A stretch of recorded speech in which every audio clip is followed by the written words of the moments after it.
What is up, everyone? It is time to take a peek at that top 10 list. Everyone, get ready to learn and to lean in because I got a pet peeve list for you today. But first, I wanted to thank you for clicking on episode number 20 of The Morning Bell.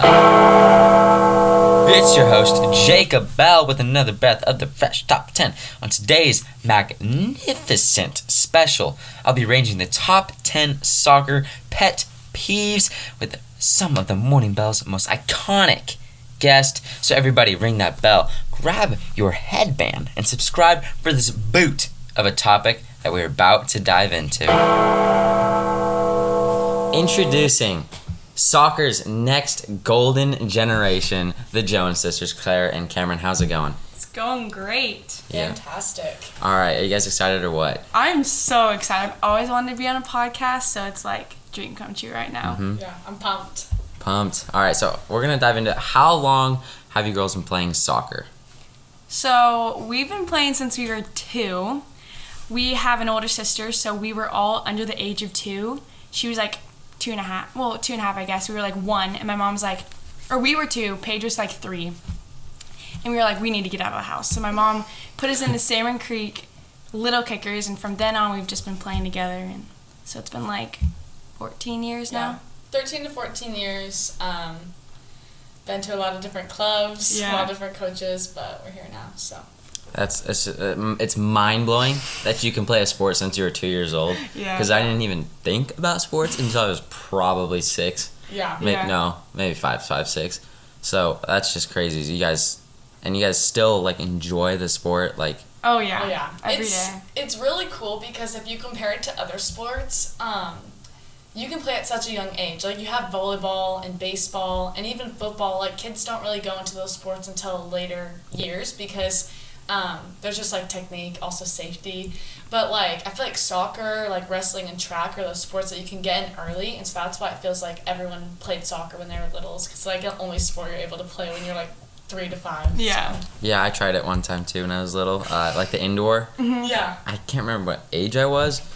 I remembered I didn't really like it that much. It was funny. I don't know if my brother would be mad if I said this, but he used to sit on one side of the end and he'd say, well, the ball's just going to come back this way, so why do I have to go run? Yeah. That just shows how young we were, I guess. But you guys, 2. Yeah. That's wild. Yeah. So with that, you guys probably have a lot of good moments, high times with the teams. What's one of your favorites? I would probably say when we went so we play club as well as high school, and going into our freshman year, so 8th grade to freshman year, we made it to nationals, and that was in San Diego, and that was just a great tournament. We didn't do as well as we hoped, but it was kind of our first glimpse at getting recruited by colleges, playing really, really good teams, and just kind of getting that exposure. So I think that was just such a fun memory, and San Diego is beautiful, so it was so much fun to play there too. Yeah, I would say for me, freshman year high school though, we were playing against River in the district final, and it was tied 1-1, and in the 72nd minute, I know the time exactly, but I scored, and it was like probably, I will never recreate the goal in my life, but the crowd was insane. Like, this year, so after COVID, our crowds have been huge for soccer, but freshman year, they weren't that big, but that district game was like a legendary size crowd, and it was just the coolest feeling of my life, and I will never recreate the goal, so that was probably like my highest of highs for sure. So I don't, the 72nd minute, I'm not sure, is that like, so it was like late in the game. Late in the game? Yeah, we're so talking second 6 half. minutes left. Oh, Yeah, like, that's last pretty 5 minutes crazy. were intense, but yeah, it came down to the wire for sure. Yeah. Nice. So I like, Cameron, how you talked about the exposure from that tournament, because really that is how you get seen. You know, going to places, surrounding yourself with people better than you. Mm-hmm. So I feel like that's pretty crazy. Yeah, it's a lot of fun. Mm-hmm. Okay, since you guys are sisters, how has playing together since you've been 2 years old, right? Living together, playing together, and you look the same pretty much. So how has this strengthened, weakened your relationship? I think it went through like some up and downs. So we played with each other on the same team, same coaches, everything, up until about 4th and 5th grade. We transferred clubs, and then we made the second team, actually. And throughout the year, Claire was scoring goals, being a baller like she is, and she got moved up to the first team. And so I was on the second team, and I think that's when our relationship probably got strained the most from soccer. My practice, the second team, we were called Green, and first team was called Red. And Greens practiced from 6 to 7:30, and Reds were 7:30 to 9. And so we would go, and it was all the way out in Harmony because we were with the Washington Timbers, and we would practice with both teams because it didn't make sense for me to just sit in the car while she practiced and her to sit in the car while I practiced. So it was intense. We literally had 3-hour practices, 3 times a week. We weren't super close because obviously I was upset that my stats weren't where they needed to be. So I'd say that was the biggest strain, but since then we've probably been the strongest. That's good. Especially since high school, which you can kind of talk about that. Well, I think we're just each other's biggest critics, but greatest cheerleaders, and I think with being able to play in high school with also my older sister, it's bonded us together more, as well as we train a lot outside. And during COVID, when we didn't have a team to play with, we had each other, and I feel it made us a lot more grateful for a built-in training partner. So I think in a way we do get compared a lot, but as you get older, we played completely different positions. I'm up top, she's in the back. So the comparisons have started to die down, and it's more we're just our biggest cheerleaders, and we also know how much we can push each other, and I think that in the end strengthens our bond for sure. Yeah. I really like the critics and cheerleaders. That's just because a lot of people say that I'm my biggest competitor. Yeah. But you can both individually push yourselves and know what your expectations are for each other. Yeah. So that's pretty huge in a way how that speaks. So Yeah. that's cool. Who do you girls idol to be? There's so many. Yeah. I'll do a boy and girl because why not? So for boy, it would probably be Matthias Deely. He's a center back for Netherlands, and he's currently playing at Juventus in Italy. He's 6'4", 210 pounds. He's just a solid rock. He's a beast.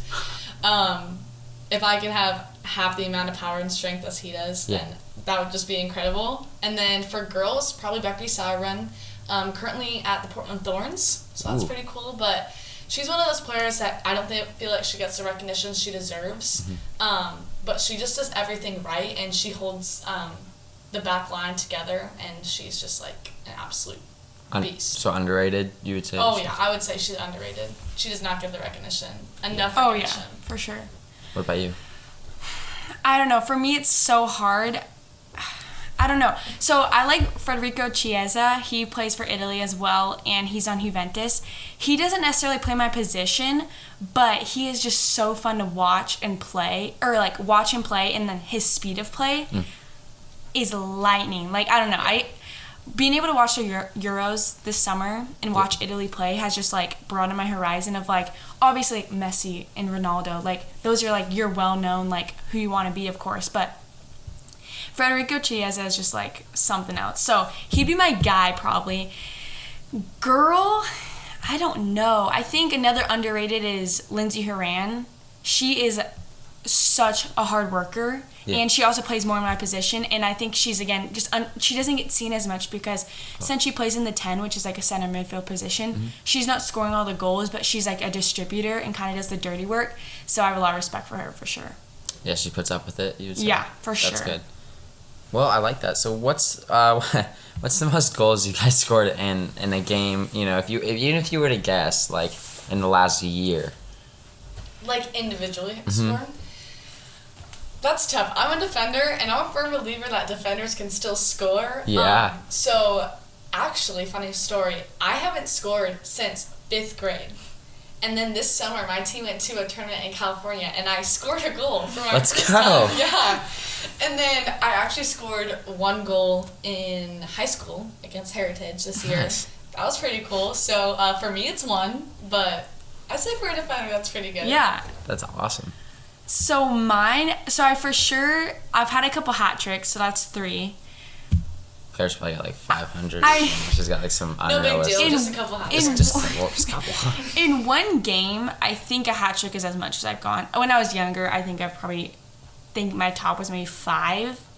But in like high school, I've scored like a hat trick at least. Yeah. So you're definitely offense, right? Oh yeah, I'm Leading forward off. or center mid Okay. for sure. Yeah. The higher competition, the older you get, it's like the less goals you score. Yeah, for sure. So the higher competition, like when we were in rec and like playing all over the place, yeah, we probably got like 6 goals a game, Yeah. but like no one really knows what they're doing. So Yeah, you see that with like the MLB and stuff, you know, like when I played baseball as a kid, I would score more, like be high scoring games, Yeah. and then like in high school and stuff, they're like single digits, low single digits, Yeah. game tight games, and like how you said how you're a defender and you don't get the chances to score, so that immediately made me think of a defensive man in football. okay. So it's like a linebacker Yeah. intercepting and running for a touchdown. Yeah. Is that Yeah. kind of what you're Oh feeling? yeah.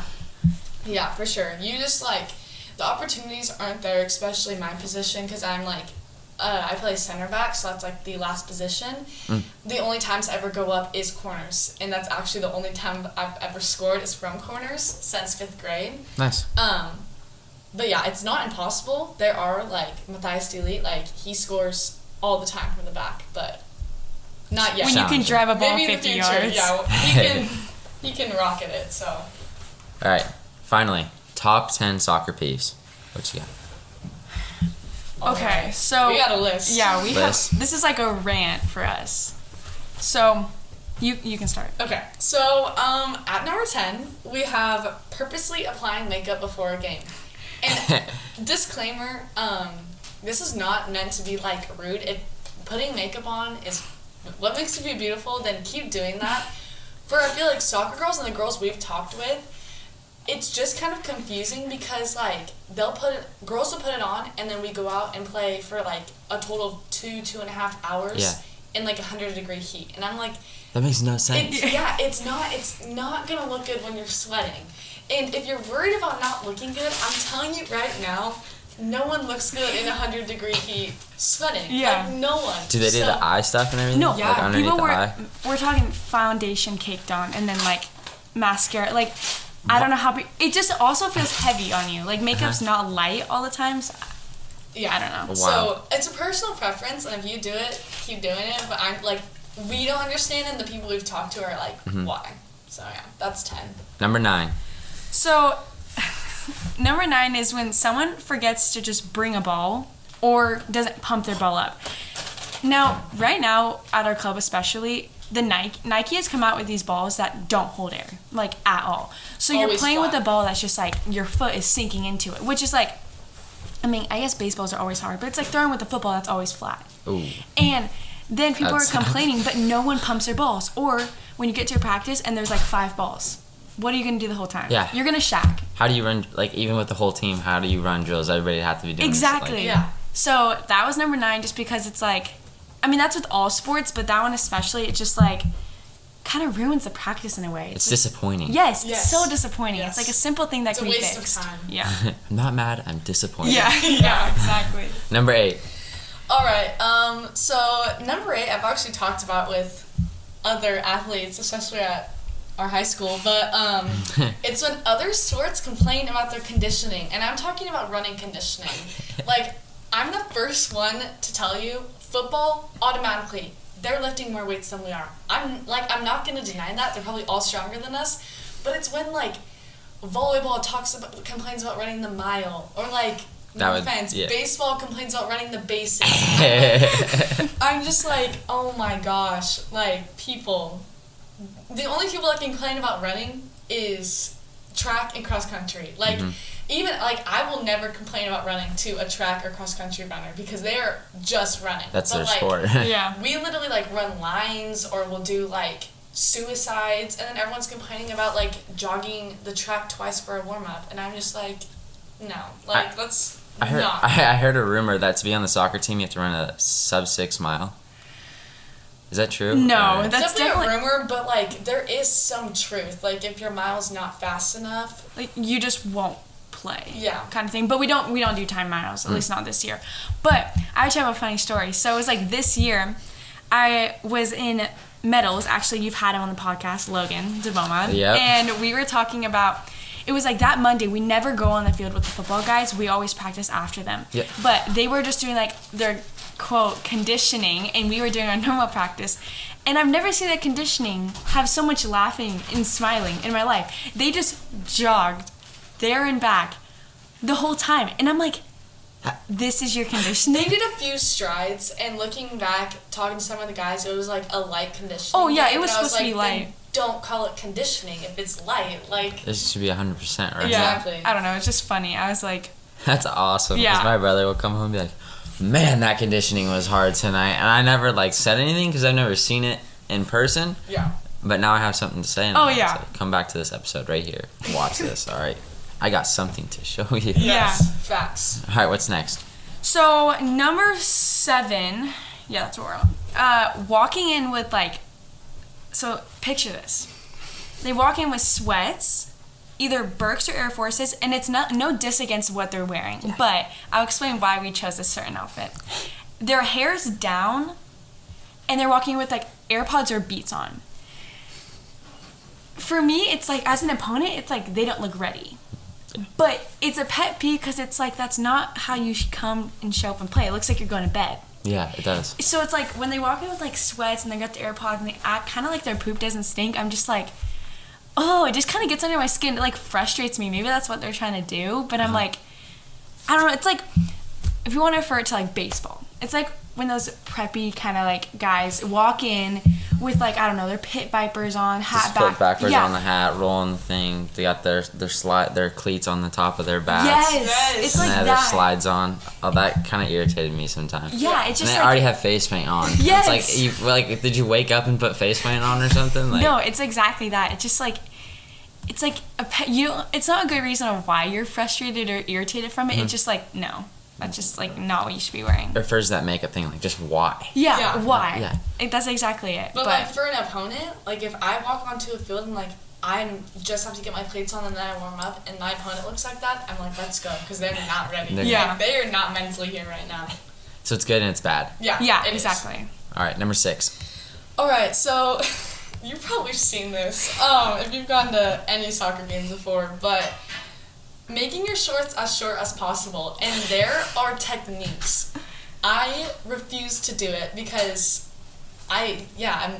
why would I do that, first of all? Yeah. But a lot of girls, there's 2 ways to do it, mainly. The first way is you take your shorts and you roll them up like at least 3 times. Yeah. 3 Sometimes times? 4. No, it's a thick band. It's a like, thick band. Aren't they, like, already shorts? Oh, yes, yeah. and they have They're a running women's shorts. cut, so they're like Oh, dipping on up. the sides where Yes. they just... So okay. as you roll them up, your cut, like on the side of your leg, It's gets already- higher and higher. Yeah. And then to take it up another notch is girls wear spandex underneath their shorts just to, I don't know.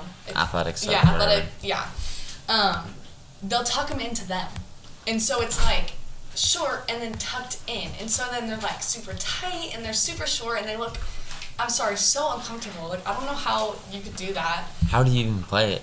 Yeah, How would you play like that? a lot of girls do it too. And it honestly, again, disclaimer, if you want to keep doing that, keep doing it. You do you, girl, but it's kind of just like pull your shorts down, no one wants to see your butt. Yeah. Well, While you're playing, so yeah, Yeah. that's funny. I don't care unless like I feel bad for, so we have like a lot of guy coaches, and some girls don't keep their spandex down. So like eventually it gets to a height where it's so high up that I'm like, you're not only making like everyone around you uncomfortable, we have like male coaches. Like So that's it's like- got to be uncomfortable for them to have like, it's just so unneeded. It's like, it creates a fragile environment. Yeah. Because the coaches, they can't do it. Like, if Yeah, they can't say anything. They can't, or else they might get accused of something, or Yeah, it's the other way exactly. around. Yeah. Yeah. Oh, I don't even want to be in the middle of that No, one. yeah. But you'll definitely see a difference from like high school and then you go to like club or like you look at colleges, like girls are not doing that because it's like you're representing your school or your club, and like that's why like you'll notice in volleyball, like in high school, volleyball spandex will be super short. In college, they're like Back or mid short. thigh. Like it's just like it just doesn't look Professional. professional sometimes. So I think that's where like I Draw find the it line. as a pet peeve. Yeah. It's not as professional looking. Yeah. Gotcha. Number 5? So this goes for all sports, but especially after this past high school season, is bad reffing. Ooh. And and obviously, like, no one likes bad reffing, but it comes to a point where it's like you questioning how they got their reffing like certificate, because like we've taken reffing classes, like you just watch videos, like it's, but there's like certain rules that are like basic rules, but like refs can change games. Yes. And I'm not one to like blame it on the ref, but like there's been a couple high school games when I'm like, the reffing had so much to do with it when it shouldn't. Yeah. And that's just like a pet peeve. It's like you have your job, do it right kind of thing. And when you can't do it right, it's like frustrating. So. And they don't get paid poorly. Like do they have excuses to make it like? No. I feel like sometimes it's an ego thing, especially high school reffing. Like there were refs that I wasn't on good sides with because I got yellow carded a couple times this year by the refs. So like a ref's bad when they walk onto the field and you're like, oh no, like everyone's like, it's not this ref. Like they either call everything, they'll call nothing and get girls injured, or like we had some refs, like I said ref because it was my bad. I'll take responsibility. Like the ball was moving when I went to hit it and it wasn't supposed to be moving, and I said ref because I was frustrated. Yellow card. It's like that's not a yellow. Like you can look in the rule book, it's not a yellow. So. Wow. But I feel like it's all sports. I hear football guys talking about the refs, like when we played Castle Rock. I mean, always. You guys call them umps. Yeah, umps. We say blue. We throw some fits in the dugout. We threw a couple last year. It's just across the board, like you said, it's a problem. Yeah, well, I've heard volleyball complain about it too. Mm-hmm. I feel like honestly baseball would be the hardest because they're deciding it. They decide. They call the pitches. We're like soccer. It's like there's lines deciding it. If they call it the wrong way, it stinks. But like the only thing they're calling is fouls. They're not calling if a goal is a goal. Or like we're like in baseball, it's like it's actually worse. I could not imagine that. That's very frustrating. That would stink. All right, what's next? 4. This one you've probably also heard of because it's what soccer has been kind of known of lately is flopping, specifically male soccer. Yep. Oh. I've heard so. Where was it? Oh yeah, I was watching a football game. I forgot what it was. Oh my gosh, that was so funny. And this guy flopped, and it was a joke because he got hit, and they were like making like. Because the guy was like bigger, and this little guy came up, and he just fell to the ground like he really got pushed over. This football team just making like a funny joke because they got an interception or something like that, and then the commentators were like, "Oh, looks like they've been taking classes from men's soccer because they know how to flop, and they're great actors." Like, it's just getting like blown out of proportion. And I will say part of the reason is if you watch games and refs aren't calling fouls, people won't flop because the only reason they're flopping is to get a foul or make a call. And so that's what's happening. I think is refs are starting to become stricter because it still is bad, but it got so bad, especially like during COVID and right before COVID, where you would watch like close-up videos of Neymar like rolling on the ground, no one touching him, and then a guy would pick up the ball next to him to place it down for a kick, and he'd roll around and act like that guy hit him. It's like really? It's like you can look up the flopping videos. It's so bad. And especially like you just get a bad reputation, and that's what stinks. Is it for to get the call? Like that's the main sole purpose of it? They want the foul. They want any call they can get. That's what they want to possibly get the person a yellow, which can then later turn into a red, get them kicked. It's not good. Like it's strategic. I'm not a full believer, but like I've been taught there's times when you need to flop. Like when you're in the 18-yard box, my dad's always been like, you don't fall down. If you fall down, you get up. Yeah. But there was actually semifinals of freshman year of state versus Hawkinson. The ball was away from me, so no longer the ball was in contact. The goalie came out. She kind of slid under me, and I flipped over her. I got right back up, and I was like expecting a free kick because it was a blatant foul. But because I didn't flop and stay down, you got up like it was no big thing. Yeah. No call was given. So there's moments where like you gotta like kind of drag the foul out. But when you're flopping like Neymar, or he'll flop, get up, step on someone's foot, and actually hurt him. Like it's like things like that. It ruins that kind of like it gives soccer a bad rep, and I think that's why It it's does. a major pet peeve. Yeah. That's definitely, I've heard that's a main sell point on dissing soccer. Yeah. Not women's soccer, because I've never really seen it in women's soccer, mainly men's soccer. I'll always be like, actors. Yeah. No, and They are. that's the one thing, like, we like to use for women's soccer is, like, we're tougher. I mean, I think we are, but, like, they're, like, faster and stuff. Like, we'll admit that. But that's the one thing I think women's soccer we get praised about is that we don't flop, and I hope to keep it that way. It Yeah. can sometimes get out of hand, but Yeah. I think also guys, it's like an ego thing. They get in each other's head more. We're like, girls, it's like, if my teammate's flopping, I'm like, gonna be like, stop flopping. Like, all you're doing is making us a man down. And so, Doesn't help the team. no, No. at all. So 4? 3. Top 3, here we go. All right, so I bet you could probably agree with this as well, but it's you're quote unquote injured every time conditioning suddenly comes up. So you're feeling great, the whole practice you're looking good, and then the second they say get on the line, you somehow sprained your ankle. I don't understand it. I do not understand it. And it's like you can read right through it, but like it's also awkward to point them out. Mm-hmm. But I'm like, in every sport you see it. And Every sport. for me, it's like a pet peeve that I have to like keep in, like really hard, like self-control. But it's just like, oh, it just drives me insane. Because I'm like, How? yeah, like if it's, especially if you're in team sport, like if it's an individual sport, like you're only hurting yourself, but like you're hurting the team.